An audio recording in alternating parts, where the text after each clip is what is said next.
Congratulations to you, Regan. Joined by crew chief Greg Ives and car owner Dale Earnhardt Jr. Regan, your car came alive there that last part of that race. Kyle Larson was trying to track you down, but you were having none of that. So congratulations on this win here today. Yeah, thank you. It definitely going to enjoy this one. I know it's one of Greg's home tracks. He's from Michigan, so excited about that. And it seemed like once we got the car out front, it really came to life. It was kind of surprising in qualifying a little bit. We thought we were going to be way better than that, and we were scratching our head a little bit after that, and weren't too sure what happened, but knew we had a good race car still, and it was a situation where Greg made some really good adjustments, made some great pit calls to get us the track position, get us up front. We caught a little bit of a break with a timely caution there, which helped our track position to play out the way we needed it to. And once it was up there, then it was a situation of holding off the 32. Kyle had a fast car, and I had watched him earlier in the race. I knew that he was getting real tight behind other guys, and the guys he was getting tight behind didn't have as good of a car as we did. So I felt confident that even though he was drafting up on us a little bit there, he wasn't going to get much closer than that 5 car lengths gap, and just tried to break the air occasionally just to keep him honest about it. And things worked out good, and worked out in our favor. So proud of this whole team. This whole organization has really worked their butts off. This was I think this was a brand new car, right? Yes. Yeah, brand new car. So it says a lot about the equipment that we're building at Junior Motorsports, and definitely appreciate the opportunity that Dale, Kelly, and Mr. H have given myself to work with such good people and drive such good race cars. Well, thank you, Regan. Certainly congratulations again. Greg, talk about the significance of this win, being from this area, around this area. How far is your home from here? It's about 6 hours.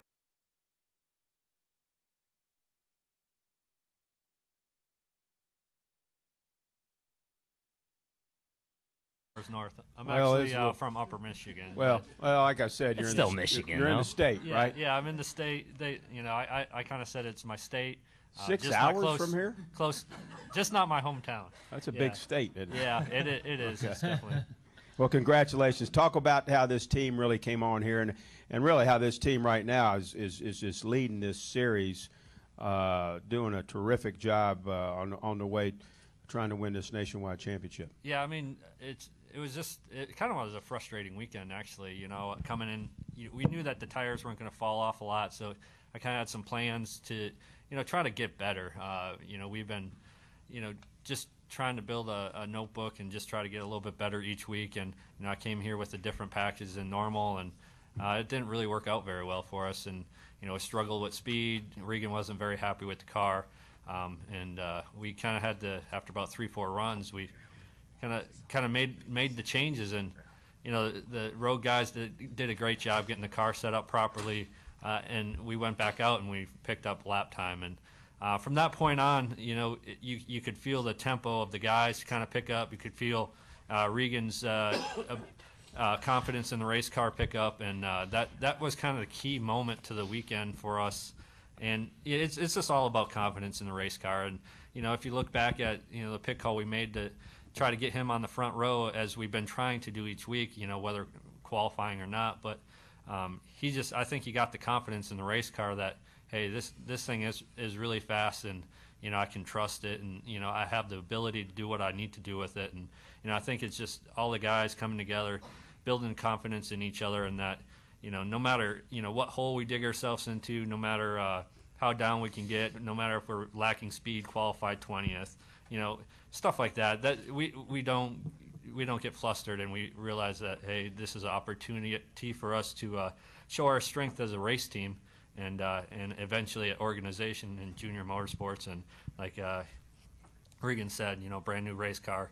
Got to think, Gordon Gibbs and Tom Holes and Ryan Pemberton, all the guys at the shop that work so hard. And I've been on them, and they've stepped up to the challenge, and I really appreciate their hard work. And I'm just looking forward to. I don't think of points leads or wins, or once I walk out of here, we got to think of we're 0-0 again, and we just got to go after another win. Got to go after more points, and that's kind of our mentality, and that's how I've always lived my life racing. Good deal. Congratulations. And Dale, certainly when you signed up Regan to drive for you prior to this season, I got to believe that this is what you were looking for, and he's really delivered. And this race team right now is clicking pretty good. Yeah, he set pretty high standards back in Homestead and won that race before the last race of the season there last year. So we've been, looking forward to working together and looking forward to having, the success we've been having so far. So this is really rewarding and fun, but there's a lot of hard work behind the scenes, and I'm happy for Regan. He certainly has earned it. He's worked really hard to get to where he is, and Greg has definitely put in a lifetime of work to get to where he is. So it's good to see all this working out for them. Happy for Tax Slayer to be able to get them to Victory Lane a couple times this year. Hopefully we'll have an opportunity to take them to Victory Lane more this season.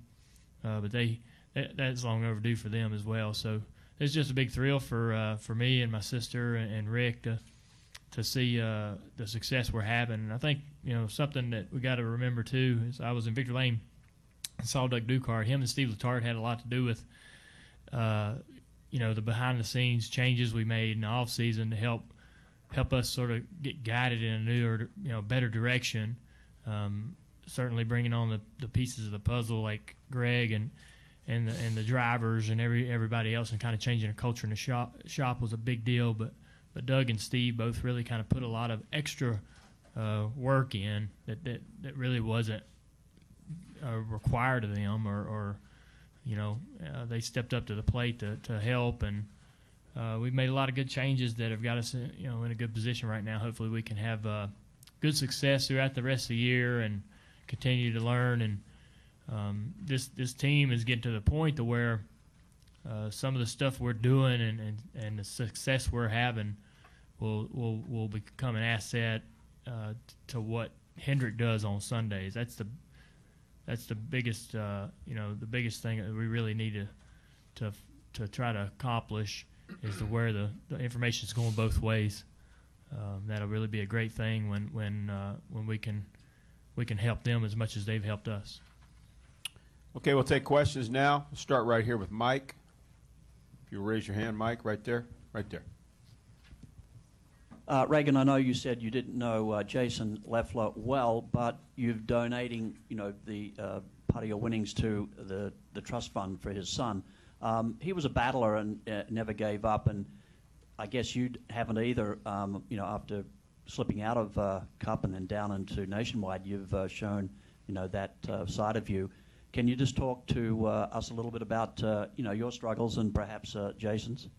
Yeah, well, certainly, Jason, although I wasn't as close as some guys around here were to him, definitely knew him, had a lot of conversations with him, and enjoyed being around him when I had the opportunity to be. So, we want to make sure that we remember that he had a son, Charlie Dean, and that, as a racing community, we got to, play a part in helping him out and helping him grow as a person as he gets older. So, certainly going to miss Jason. And I know for me, I mentioned earlier this week that there's a restaurant in Mooresville. It seemed like every time I went there, I would see Jason. I haven't been there in a little while, and I'm going to hate going back there now because I'm not going to be able to see him when I go in there. And it was Field of Greens, and literally every time I went in there, I saw him, I felt like. So, certainly he's going to be missed, and we don't want to forget about his family.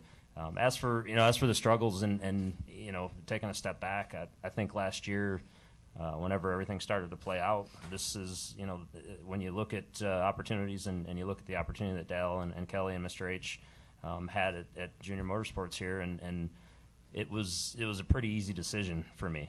There wasn't anything on the Cup Series that felt like was going to be capable of running up front on a consistent, steady basis, and saw what was going on here. There was a lot of changes being made prior to me getting here, and as well as after I got here.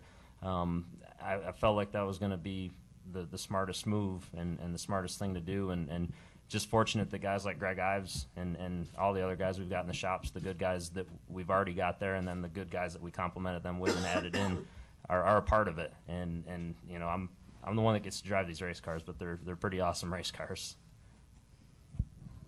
Okay, let's go to Stan right here in the middle. Raise your hand, Stan.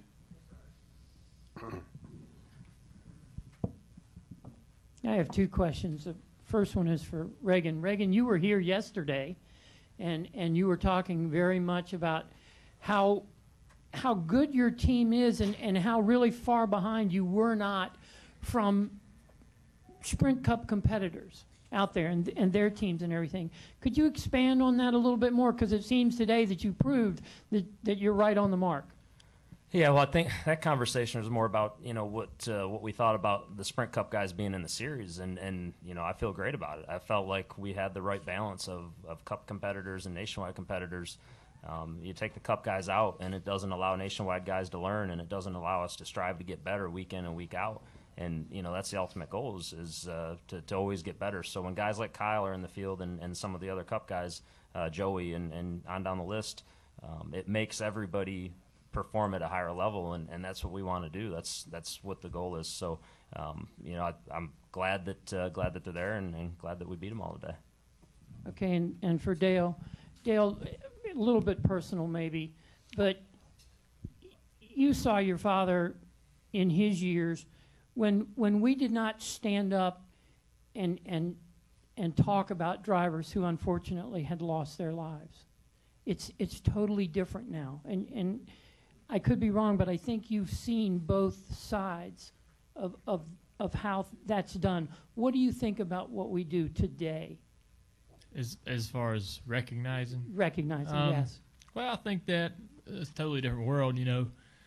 Everything today is, you know, all the information is out there and accessible with the social media, and the way we interact with each other is a lot faster, and every information is easier to obtain.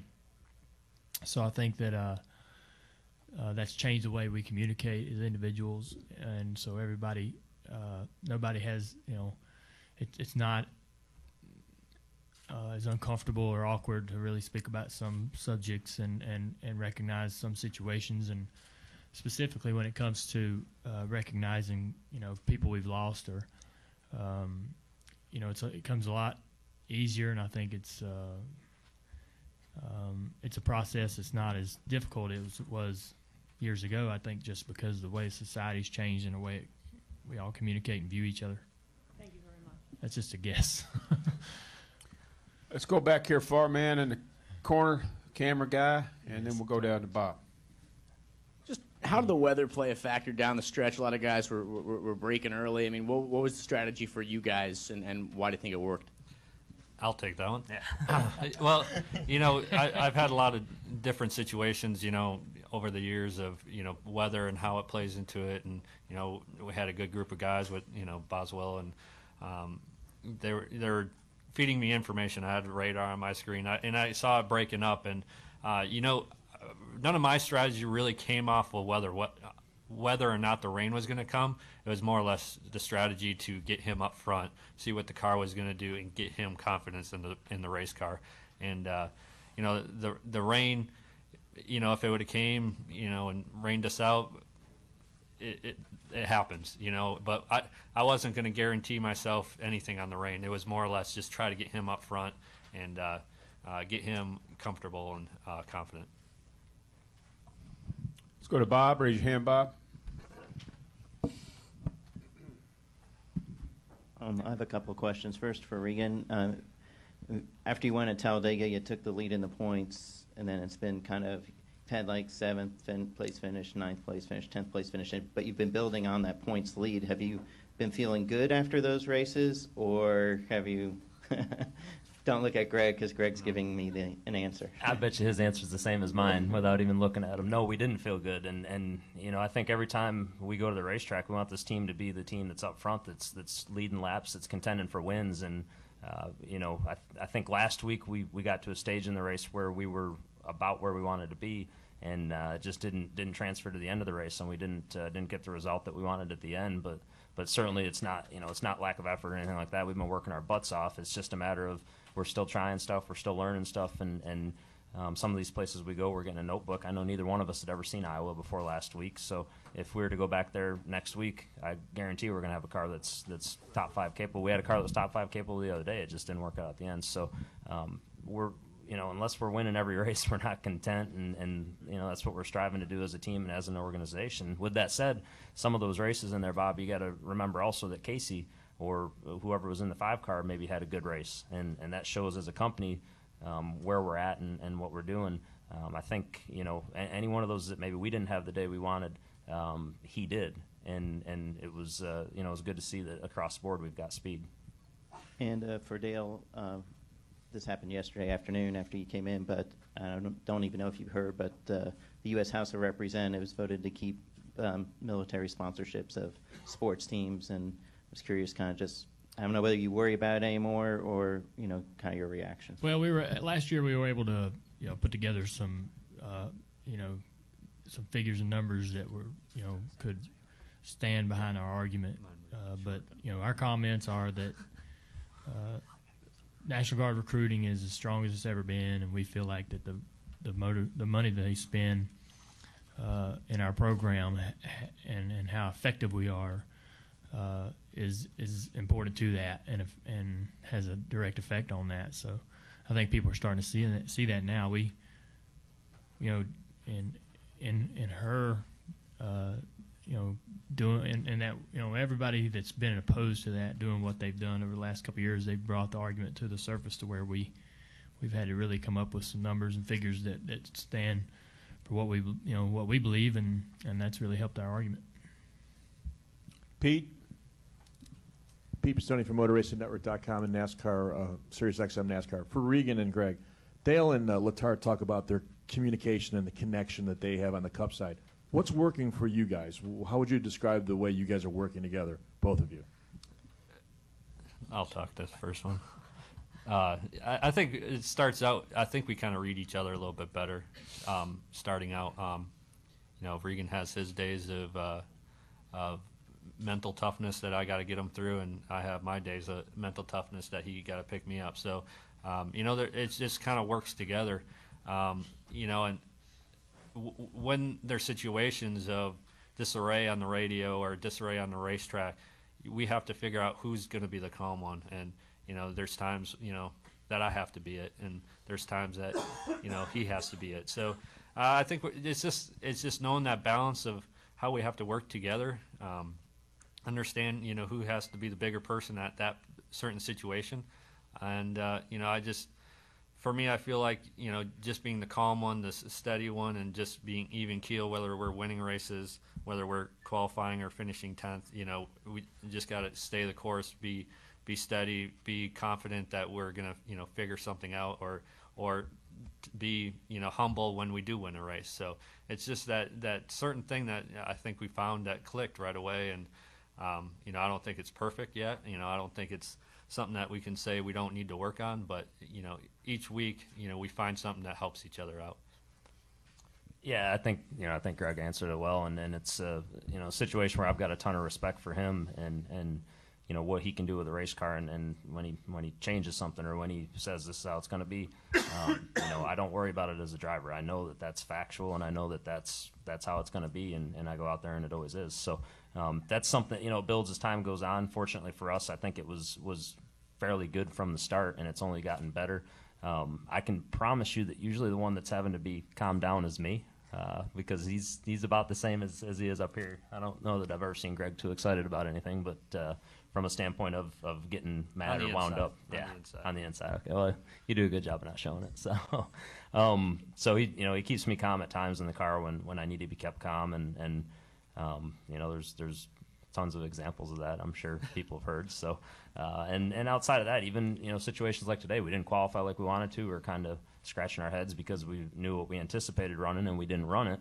And I was upset about that, and he had to calm me down a little bit. So yeah, I didn't think you were that upset though. I thought you did good. Yeah, well, for me, I did all right. So we just got a good relationship. We get along, and it works well. So it's been enjoyable so far, and we want to keep the momentum going, and the further we go into the year, the more we learn about each other. I think the better it's going to get. So. Have you seen growth from these guys from your perspective? I really haven't seen a huge change from the time they worked together from the beginning of the season. It's really been pretty consistent. The speed's been there, and Greg, we have had to get better as a company, and Greg's been a big part of that. And obviously Regan is driving his guts out no matter what the car is doing. But everybody's going to learn something out of the process, and Greg's a great guy to work with. Regan's going to learn a ton from this experience, and vice versa. So they're just both kind of feeding off each other as we go. Right here, I'm Nate. surprised. Go ahead. I was just going to say, Pete, I'm surprised that you don't have a TV over there. Isn't there a hockey game getting ready to start? Okay. Go ahead, Nate. Nate Ryan, USA Today. For Dale, Regan now has 3 wins and 14 starts for you. So I'm sure now it seems like it was an easy pick. But I know there have been a lot of drivers that you've had that didn't work out for your team. And I'm sure it was probably, even though you felt good about Regan, it was probably nerve-wracking when you and Kelly made that decision. And also it was a different direction than you guys have gone with other drivers. So do you just sort of feel, I guess, how does it feel? Does it feel nice to just have everything just sort of validated by that move? Yeah, actually, I don't even know if Regan knows this, but Regan had kind of been at the top of my list for a couple of years. We've been, typically we've had some options to fill a seat, once a year for the last 3 or 4 years, and Regan's always been on the table in conversation. Whether he could even have done it, we don't know. But I had actually talked to him at a driver's intros. I think it was here, second race here last year or something. About doing something, so we were kind of thinking even before he drove our car at the end of the season on the Cup side. So, I knew he had some really good skills and just was in a place where it was difficult for that to shine through, and it was difficult to really see what he was capable of doing. And I think as a company though that we've actually batted pretty good percentage on tapping into good talent. And at the same time, man, some of the times when we've got good guys, we don't have good cars. I think when we worked with Eric Almirola, we really didn't have everything where we needed it as a company to see exactly what we would have been capable of doing with him. So I mean, it kind of comes and goes. The cars come and go, and the communication and chemistry between the team members themselves, drivers and crew chiefs, come and go. But right now, it's all working.